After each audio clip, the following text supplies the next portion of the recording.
Hey guys, welcome back to the podcast channel.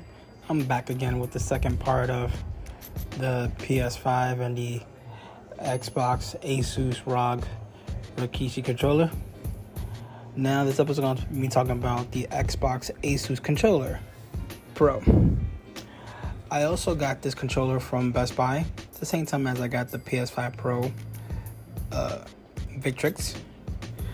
I gotta tell you, as a Asus person myself that likes their products, again, this is not sponsored promotion. This is all me here. I gotta admit, I love this controller. I love the feel of it. I love the grip textures on the bottom. I love the way that the thumbsticks do feel. They feel very good. These are concave cons I have here, and they're RGB. The controller goes for $179 at Best Buy, if you can pick it up. What I also like about this controller that, trigger stops is very short and tactical if you make them short trigger stops, or you can make them longer, sensitive, by using the Armory program in the PC mode. I suggest you plug this into the PC mode so you can update the controller to see if there's any updates for the controller. And by doing so, it will direct you to the PC software to configure the controller beyond what you see right here in your hand. Like with the PC controller, you can take out your dead zones, figure out how you want your trigger stops to be, how sensitive the turn radius is, trigger stops. If you do FPF games and you really want to have a short, tactile, sensitive multi-shooter, you can, by either flipping on the switch to make it more short triggered, or going into the software to figure out how you want your pressure to be, and you can add in the rumble senses.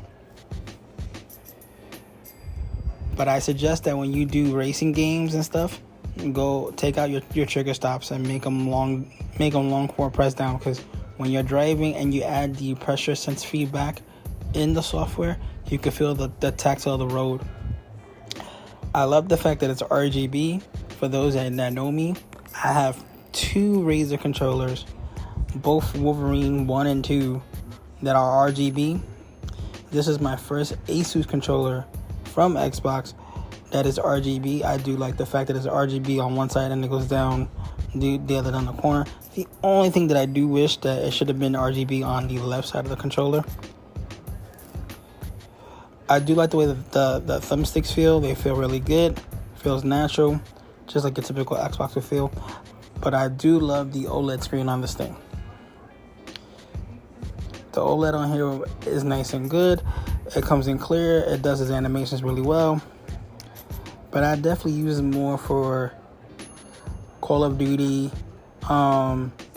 Sniper, because I don't have to move my right hand right into the trigger. Normally, I could just keep my right hand low down to the thumbstick area and keep my fingers to the back triggers and just shoot from there without really keeping my hand on a more upward position. And it's more comfortable for me that way to keep my fingers down low, because for those that don't know, me being disabled, it does bother my wrist a little bit. I'm not gonna lie about that. The feel of the controller is great. It does feel very premium. It does feel lightweight compared to the Razer Raichu I had for the Xbox, and it does compare to the Wolverine that is a little bit more heavier in weight. This is a little bit more lighter. I do like the texture grips on the bottom, like I mentioned. It's not sweaty. It doesn't make you feel like if you're holding it, your hands get sweaty, you're gonna slip. No, it's very gripped. Well, it has a nice texture to it, so it does make you feel natural to grip in the bottom. And the joysticks, the thumbsticks are really cool. They are concaved on both, so it keeps your thumbs nice and stable. Asus been having their issues with their motherboards. I can admit to that, but when it comes to the controller, for me, man, what can I say about it? I love this thing. I also love the fact that they added another button on top to control one animation and the second animation for the OLED screen. On top of that, you can go back into your Armory and really customize it for rapid fire mode or silent stealth shootings or even takedowns for slow movement with thumbsticks. So a lot of the stuff is done not just by re-transitioning the triggers on the trigger stops on the controller physically, but it's on the Armory software. So my suggestion to you guys is to try to go pick this up if you can. I think it's awesome. Not just saying it because I'm a fan, but it really does well. I normally use the Razer controllers a lot, but I think I'm going to be sticking to this controller for a lot of gaming to come. I might pick me up another one just because I know how I can get down in game. I probably would overuse this, but I gotta say it feels really great. It's not heavy, nice and responsive. I always do two things: check for updates like every few months to make sure it's nice and updated and it's not no dead zones or ghosting, and always make sure that you keep this thing plugged into your controller because it's not a wireless controller at all. So this is only be used for Xbox and PC. So if you play games on PC, great, wonderful, nothing to change on the drivers. And for those that do emulations, for PC emulations and stuff, perfect, nothing to install. It's plug and play, ready to go. And for $179, it's not bad. Out of the box, when I opened it, it doesn't come in a case like the Xbox Elite Pro does, but it does come in a nice packaging with a nice molded box, so that way the controller doesn't move.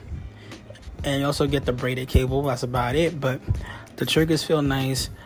It's not too big, not too small, so if you got even size hands, it feels nice in your hands. And if you got slightly bigger hands, no sweat, the triggers on the bottom will make up for it in case you can't really reach the top and stuff like that. But check out me back out later for another review for 2 months down the road as an update.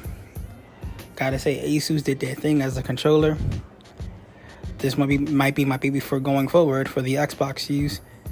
So check me out on YouTube on Neo Vampiro Gaming. Check in the comments.